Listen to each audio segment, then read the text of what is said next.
और विवेक कैसे चल रहा है सर? बढ़िया। Very nice.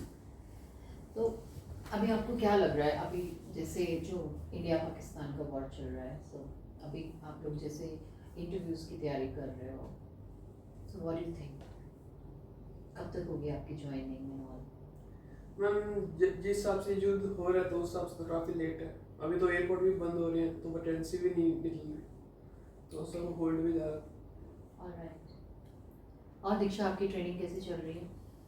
मैम नाइस, बहुत कुछ मैम उसमें सीखने को मिल रहा है जो क्लासेस में पढ़ा सब। और मैम बहुत लाइक कि हाँ, अब ज्वाइनिंग इस वॉर की वजह से बहुत लेट होगी, बट मैम धीरे धीरे सब अच्छा ही चल रहा है। Now things will be normal, right? Okay. And Harish, आपको क्या लगता है कि डू यू थिंक हमें लाइफ में एक गाइड की ज़रूरत होती है हम सबको, क्योंकि आप लोग सब स्टूडेंट्स हो and all of you are aiming for a career. इसमें लाइफ में एम की एक गाइडेंस की ज़रूरत होती है, क्योंकि अगर यही गाइडेंस, जैसे अगर मैं अपनी बात करूँ तो अगर यही गाइडेंस मेरे को 2 साल 3 साल पहले अगर मिल जाती, तो ये जो फ्यूचर अब मैं अपने लिए देख रहा हूँ एविएशन में, तो वो बहुत पहले मैं कर चुका होता। और जिस हिसाब से मेरे को गाइडेंस नहीं मिली, मेरा कंटिन्यू कहीं और दिमाग रहा, मैंने जो भी अपनी चीज़ें पास्ट 2 और 3 ईयर्स में करी, वो मैं नहीं करके अगर मैं यहाँ देता, कोई मेरे को अच्छे से गाइड कर देता, तो अभी आज के टाइम पे जॉब भी होती है और फ्यूचर भी सेट होता। तो ये वॉर की वजह से वो जॉब भी रुकी हुई है, और जैसे अभी हमने इंटरव्यूज़ दिए तो वो होल्ड पे हो चुका है अभी। ओके। मेरा आप लोगों से ही जानना, मतलब I really want to understand from all of you कि आपको लगता है सॉफ्ट स्किल्स आपकी लाइफ में कुछ इम्पोर्टेंट रोल प्ले करते हैं? मैम बहुत ही ज़्यादा इम्पोर्टेंट है, बहुत ज़्यादा।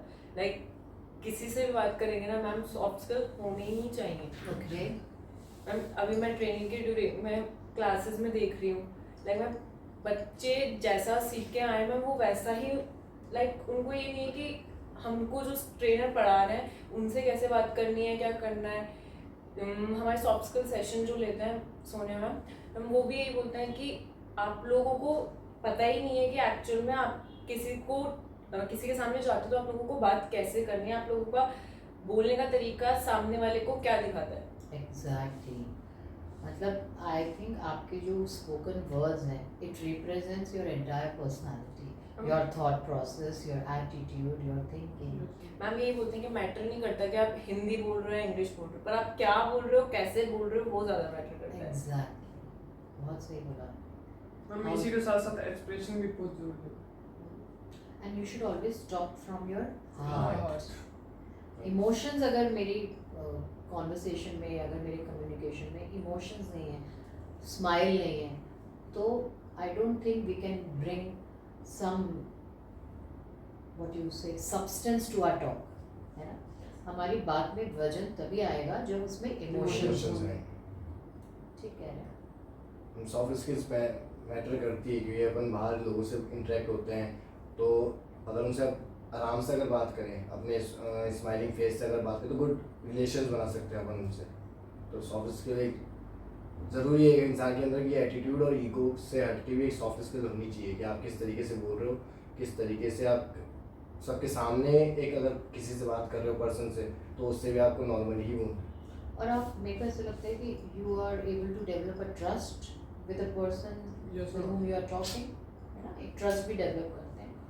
अच्छा, ट्रस्ट की बात पे मेरा आप सबसे, क्योंकि I think there is a big generation gap between you and me, yes तो आजकल की जनरेशन में ट्रस्ट को लेके आप लोगों का क्या मानना है? आपको क्या लगता है कि क्या ट्रस्टवर्दी होना चाहिए, क्या हमें ट्रांसपेरेंट होना चाहिए, या हमें दिखना कुछ चाहिए, मन में कुछ होना चाहिए? आपकी जनरेशन में क्या चल रहा है? मैम होते कुछ है, दिखाते कुछ है, ट्रांसफर तो कोई नहीं। ओके। Yes. और रिलेशंस की वैल्यू ज़्यादा मायने रखती है, अपने पर्सनल जो डिज़ायर्स होते हैं वो ज़्यादा आज की डेट में यूथ में क्या चल रहा है?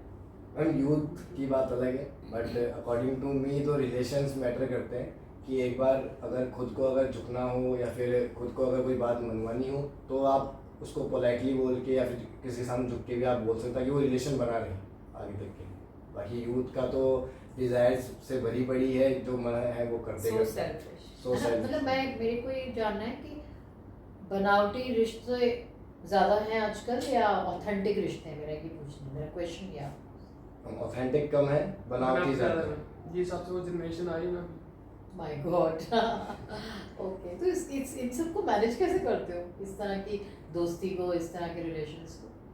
हमें भी सिखा दो। जैसे सामने वाला रहता है वैसे ही उसके अकॉर्डिंग। ओके, बट हम खुद को चेंज नहीं होना चाहिए, जैसे हो वैसे हो। वेरी नाइस, बहुत बड़ी बात बोली इसने कि हमें अपनी वैल्यूज चेंज नहीं करनी, खुद को चेंज नहीं करना।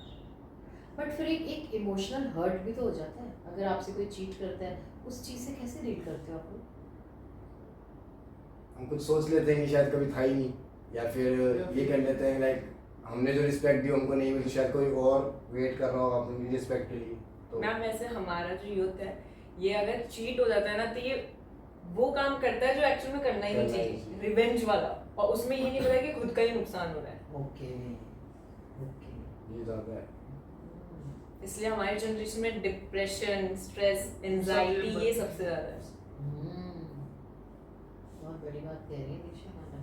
ओके, तो मतलब आप लोग भी अपनी से बड़ी उम्र के जो आपके घर में रिलेटिव्स हैं उनको देखते होंगे, तो आपको क्या लगता है आज की जनरेशन में ज़्यादा वैल्यूज़ हैं या पहले ज़्यादा वैल्यूज़ हुआ करती है?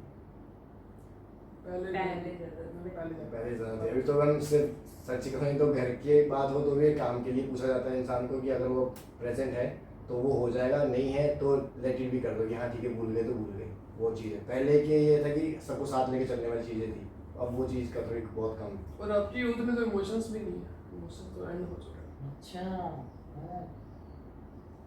तो हमें अपनी सोसाइटी में एक पॉजिटिविटी लाने के लिए क्या करना चाहिए? चलो let us talk about the solutions to it. One solution from your and,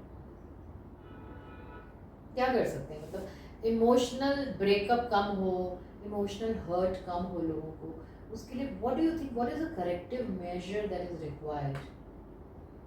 अगर खुद को हर्ट आप नहीं कर सकते, लाइक कि भाई मैं नहीं चाहता कि मैं हर्ट हूँ, तो मुझे एक लिमिट में लोगों से बात करें कि भाई मैं सबसे लिमिट का रहूँगा तो वो चीज़ मुझे कभी हर्ट नहीं करेगी। थैंक यू, कितना प्यारा सॉल्यूशन दिया इसने कि अपने आसपास एक बाउंड्री बना के चलो, है ना? आप जितना लिमिट में रहोगे उतना आप कम इमोशनली हर्ट हो। Can we salute? हाँ, very good, very good. How about you, what is your one solution for this कि हम अपने आप को इमोशनल हर्ट से बचा के चलें? कैसे बचा सकते हैं? या हम ट्रस्ट को डेवलप करें अपने सोसाइटी में ज़्यादा, हम ट्रांसपेरेंसी को रिलेशंस में ज़्यादा लेके आएँ, उन चीज़ों को कैसे बढ़ावा दें? हमें तो बात करते टाइम इमोशंस होना बहुत ज़रूरी है। जैसे कि देख रहे हैं आज के यूथ में इमोशंस है ही नहीं, तो वो तो सबसे बड़ी बात है, इमोशंस तो होने चाहिए। और उसी के साथ साथ अगर कोई रिलेशनशिप में आता है तो बाई चांस कोई रिलेशनशिप में नहीं भी आ रहा और वो फ्रेंडशिप में है या फ्रेंड जोन में है, तो उसे किसी को होप्स नहीं देनी चाहिए। सबसे बड़ी बात, होप्स देके पीछे हट रहा है तो वो तो खुद का नुकसान है सामने वाले।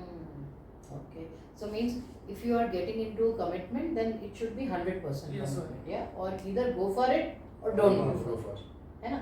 दोगलापन नहीं होना नो, चाहिए, right? जैसा कि ये हाँ, सामने yes या सामने। no। Yes. दीक्षा, आप क्या कहेंगे? लाइक मैम कि कोई अगर अपन को कुछ बता रहा है, कोई अपन से कंफर्टेबल हो रहा है, कि उसको अच्छा लग रहा है कि हमसे ये बात करके कि वो लाइक फील कर रहा है, तो हम उसकी लाइफ में इतना भी नहीं घुसना चाहिए कि वो सारी बात हमको बता रहा है और फिर एंड में जब उसकी लाइफ में सब सही हो रहा है तो वो सारा ब्लेम हम पे आ जाए कि इसने जैसा बोला ना वही मैंने किया। तो मैम ये नहीं होना चाहिए, कि उसमें भी लिमिट का ही रहना चाहिए कि हाँ जितना उसको जानना है उतना ही बोलो, अपना नहीं कि ऐसे कर देना तो ऐसा हो जाएगा, तो वो इन द एंड अपने ऊपर ही आ जाता है। तो कहने का ये मतलब है, जितना मुझे आपकी बात से समझ में आया, कि फ्री की गाइडेंस कम दो, फ्री का सजेशन है ना? फ्री की सलाह की कोई वैल्यू नहीं होती। और आजकल every other person portrays himself or herself as a good character. हाँ good character, good क्योंकि अपन को counselor. ऐसा लग रहा है कि वो सिर्फ अपन से ही पूछ रहा है, मैम हम्म। बाकी वो अपने पीछे बहुतों से वो सबसे सेम एडवाइस Exactly. तो आप अपनी एनर्जी वेस्ट कर रहे हो, अपना टाइम वेस्ट कर रहे हो, है ना? और एक गलत पर्सन के साथ आप इमोशनल बॉन्डिंग में फंस रहे हो। तो ये हमारे आज के यूथ हैं जो इतनी प्यारी बातें कर रहे हैं, इतनी समझदार बातें कर रहे हैं, और मैंने इनसे बहुत कुछ सीखा है, और मुझे लगता है हमारी ऑडियंस भी आप लोगों से बहुत कुछ सीखेगी। Thank you. Thank you. हाँ बोलिए नहीं हो गया नहीं बोलो बोलो, अरे कम ऑन। इसी पे आपका क्या विचार है ट्रस्ट पर? हाँ देखो, मेरा ट्रस्ट पे, thank you for asking me the question. मुझे ऐसा लगता है कि आप ही लोगों वाली बात, या तो किसी के साथ दोस्ती में एंटर करो। अब आपने अगर एंटर करा है तो फिर उसको एक वफादारी से निभाओ, है ना। I am not talking about any relationship, मैं यहाँ पे बॉय और गर्ल की बात नहीं कर रही हूँ, मैं एक नॉर्मल दोस्तों की बात कर रही हूँ कि आप किसी के साथ अगर दोस्ती में हैं तो आप उन मोमेंट्स को एंजॉय कर रहे हो, तो आपको फिर एक दूसरे की रिस्पेक्ट करनी है। सबसे इम्पॉर्टेंट चीज़ है कि अगर दोस्ती में रिस्पेक्ट नहीं है तो फिर उसमें आपने अपना टाइम वेस्ट किया है, अपनी एनर्जी वेस्ट करी, अपने इमोशंस को वेस्ट किया, और आपने एक लॉन्ग लास्टिंग किसी को इंजरी दे दी फॉरएवर, है ना। Forever you have given a hurt to someone. तो ऐसे में मुझे ऐसा लगता है कि ट्रस्ट को बना के चलो, या तो बात वही हुई ना, या तो दोस्ती करो या मत करो। डिप्लोमेटिक नहीं, मतलब डिप्लोमेसी नहीं चलती दोस्ती, वो चीज़ें बहुत ज़रूरी है। That transparency is very much required. Great, ठीक है, थैंक यू। Thank you.